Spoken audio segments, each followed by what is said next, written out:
په 2022 کې پاکستانو خلکو په ګوګل باندې سرچ کړه آیدا خبر اختیا ده چې په نړۍ کې پاکستان یو داسې هیواد دی چې ټول نه زیات ګنده سرچونه دی هیواد خلک کوي. د ویډیو راس تر اخره پورې وګورئ او د خپل ملګرو سره هم شریک کړئ. ټول معلومات په دې ویډیو کې شریک کوم. دلته ما سره ګورئ پاکستانو سرچ کړه او دا خبر اختیا ده او که دروغ ده. دې ثبوت په تاسو ته هم په دې ویډیو کې درکوم. یو څو سرچونه چې پاکستان کې هغه ډېر زیات شوي دي. ګور دلته کې اول هغه خلک چې د هغې باره کې پاکستانو سرچونه کړل، کم خلک پاکستانو سرچ کړل په دې 2022 کې ټول نه زیات نسیم شاه دا پاکستان کې یو داسې انسان دی چې ټول نه زیات سرچونه په پاکستان کې د دې حوالې سره شوي دي. دویم بل یو کس دی محمد رضوان، بیا بل دی شهباز شریف، دې باره کې زیاتره سرچونه شوي دي. بیا دی اظهر علي، بیا یو بل دی عمران ریاض خان. او دا واقعي تاسو هم ګورئ په څه ټایم کې یو ټرینډ غونتی و دې خلکو باره کې به خلکو ډېر زیات سرچونه کوله. هغه لیست ټول دوی راغستی. بیا چې کومه دی دوی نور څه سرچ کړي دي کوم نیوز باره کې دوی امیر لیاقت باره کې ډېر سرچونه کړي. بالکل دې کال کې هغه یو ټرینډ جوړ شوی خلکو به سرچونه کوله. د عمران خان باره کې ډېر زیات سرچونه خلکو کړي په دې کال کې. فاطمه طاهر، ارشد شریف باره کې دې خبره کوم شک دي چې خلکو ډېر سرچونه کړي.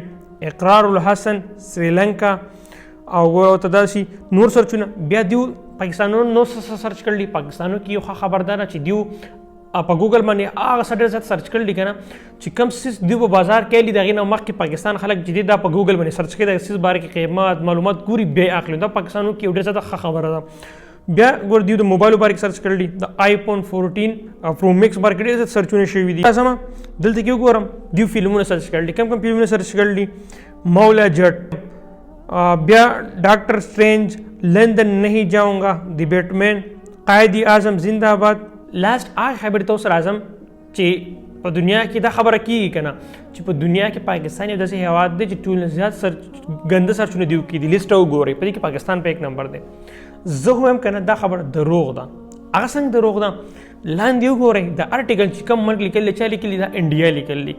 هر ارټیکل کې چې پاکستان په 1 نمبر دی په ګنده سرچونو کې د ارټیکل به چا لیکلی؟ دا به لیکلی د انډیا کسانو. زه ګوره داسې دی که نه دا هغوی یو قسم له د ملک مسلمانان بدنامول دي او زموږ په ذهن کې دا سوچ راچیل دی چې یار په دې ملک کې چې کوم دی دا خلک دا سرچونه کوي او دا دونه غټه خبره نه ده بس ټول ملک لګیا دی. دا زموږ صرف ذهن ګنده کول او د ملک مسلمانان بدنامول. اوس دې ته وګورئ د دویم لیست وګورئ. کله چې انګریزان کله لیست نه دی دا څونه چې دا ګنده ویب سایټ دی دا خو د هغوی دي نو هغو ته په خپله دې ډېره ښه پته لګي. نو هغوی چې کومه لیست جاري کړي نو په هغه کې نه پکې پاکستان شته نه پکې سعودي عرب شته او د پاکستان پکې په ټاپ 20 یعنې شل هغه ملکونه چې په هغې کې زیات سرچونه کېږي په هغې کې هم د پاکستان نوم نشته.